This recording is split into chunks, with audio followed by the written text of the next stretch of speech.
Hello guys, welcome back to another video. So a little bit of a different video today. Now you have joined me with a 2021 BMW X1. Now I just want to say it's not my car, this is a loan car from BMW. So one of my cars is actually at BMW at the dealership getting some warranty work done. Now I have this for a day, maybe 2 days. But in this video, I just want to go over 5 things that I love and 5 things that I hate about this BMW X1. Now let's get into it. Now then, to start off, I think we'll go over the 5 things that I love about this car. And I'm going to start with the styling. Now, I know it is an X1. You could say, yes, it's only an X1. But I think for what it is, I think the styling of this car is pretty nice. I mean, if you compare it to the previous generation X1, I think this looks much better. Now, I don't think this is an M Sport model car. I don't think this has the M Sport trim, so it would be the equivalent to an SE trim. But even for what it is, I think this actually looks quite smart. Now, the X1, it's not a full SUV. You could say it's kind of a crossover, so you know, you're not going to get the higher stance of, say, an X3 or an X5 or even an X7, but for what it is, I think it actually looks quite nice.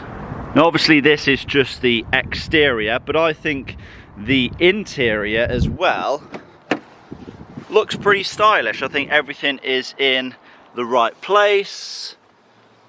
Everything looks nice and modern, as you would expect with a almost brand new car. And yeah, the thing that I generally like about BMW interiors is they are pretty minimalistic. You know, there's not too many things going on. I just like the fact that you have a cluster, an instrument cluster, and an iDrive screen. I'm not a fan of having like 2 or 3 huge tablet sized screens in a car. I really cannot stand that. So BMW has pretty much sticked with the same format when it comes to the interior layout for quite some time now. The next thing that I love about this car then is the headlights. These BMW LED headlights are wonderful. They are so bright at night, and I think these just look top notch. So let's just go ahead and put the daytime running lights on by unlocking the car. I mean, look at that. How good do they look? They look so aggressive in my opinion. Yeah, big fan of these LED headlights. Another thing that I love about this car then, and we'll go back in to the interior for this one, and that is the fact that we have 2 physical cup holders. Yes, we have physical cup holders hidden in this little cubby here.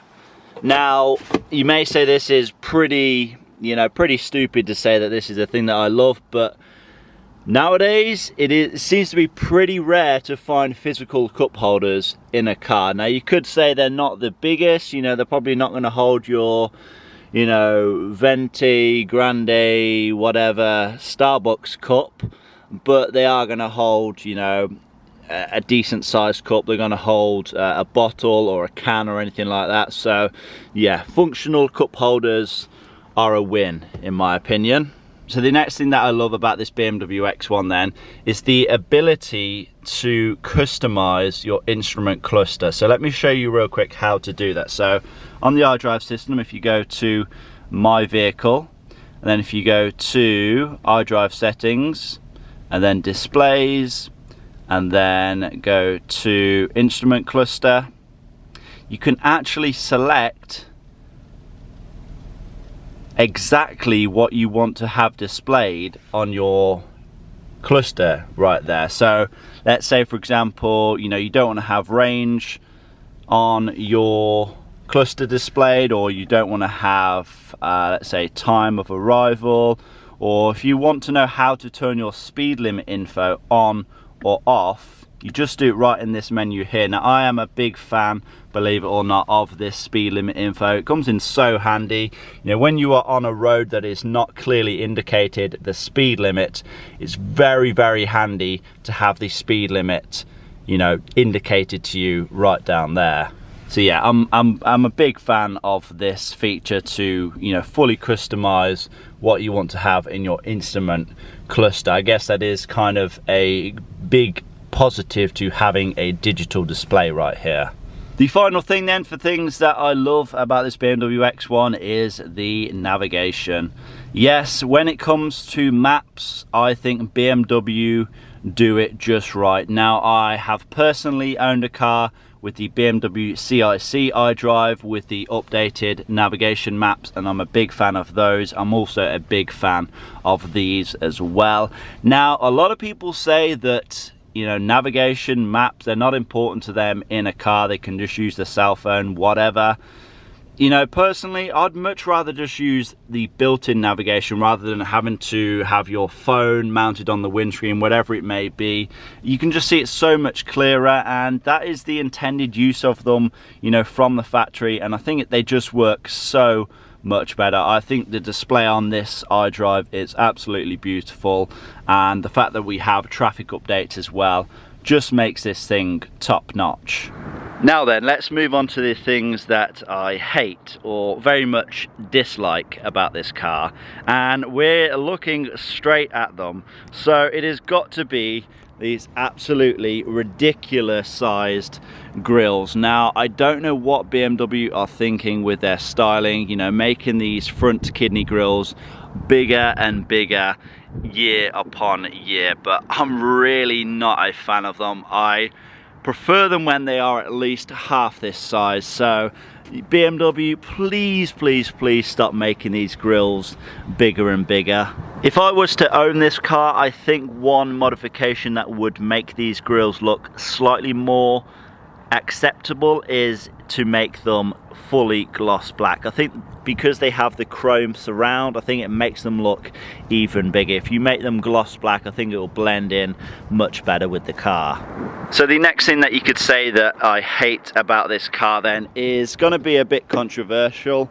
It is the use of materials. Now, I know this is only a BMW X1, so it is their entry level SUV, so you can't really expect too much in terms of quality, but some of the materials used in this car are just a little bit suspect. Now, some of them, I think they have it spot on. Now, when it comes to the dashboard, it has kind of a leather look material. It's definitely not leather, but I think it looks quite smart, and I can see it being quite hard wearing. I don't think this is going to peel off. I don't think it's going to crack. I think this is going to stand the test of time.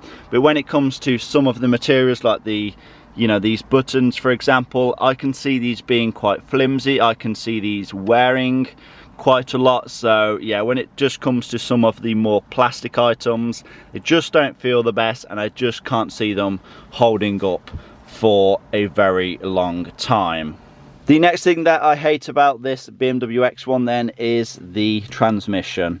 Now, I don't know why in 2021 you would spec a BMW with a manual transmission and not a BMW X1. I get if it's a special car, a rare car, say a BMW M2, a BMW M3, yes, go for the manual transmission, but not in a family SUV.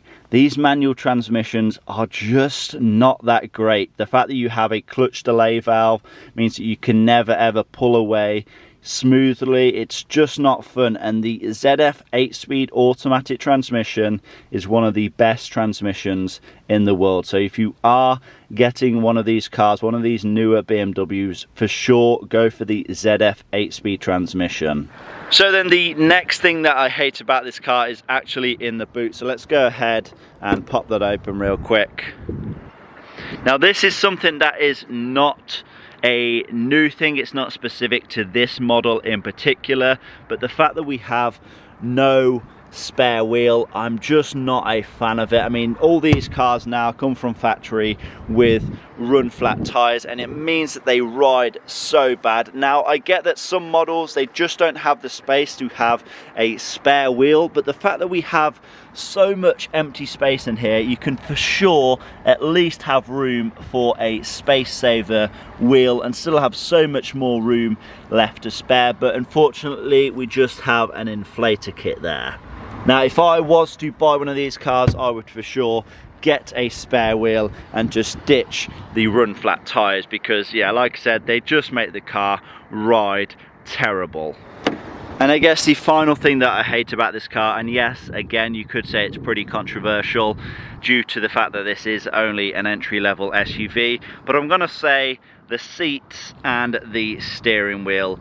Now, if you are planning on being in this car for a long period of time, maybe you're going on a long road trip, I really don't think these seats are going to be that comfortable. They are very firm, and yeah, I think you're going to get a pretty stiff back sitting in these. Now when it comes to the steering wheel itself, I really don't know why it's so thin. Now I'm going to assume that the M Sport steering wheel is slightly thicker. Now for whatever reason, some people seem to hate on a thick steering wheel. I actually prefer it. I actually prefer to have a nice firm grip on a thick steering wheel. I really don't know why you'd want to have a, you know, a pencil thin steering wheel, but I guess that is kind of a personal preference. But for me, I just really don't like it. Okay then, so that is going to conclude 5 things that I hate and 5 things that I love about this BMW X1. Hopefully you all have enjoyed it. Hopefully it's helped you in some way. Maybe you're deciding on buying one of these cars, maybe you already own one of these cars, but let me know down in the comment section below if you'd like to see anything more on this car. Give this video a like I said, leave a comment down below, subscribe if you have not already done so, and I will see you all in that next one. Peace.